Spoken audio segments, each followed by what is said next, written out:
Так, выбирай, что будешь сегодня на ужин. Первое готовить будешь ты. А второе буду готовить я. Выбирай.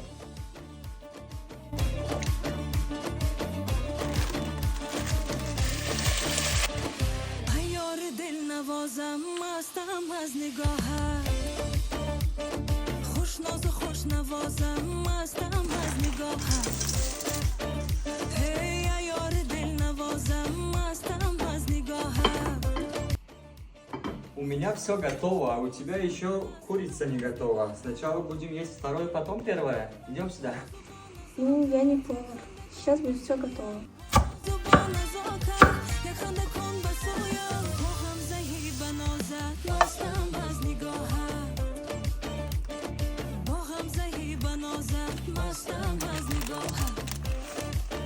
Дай мне.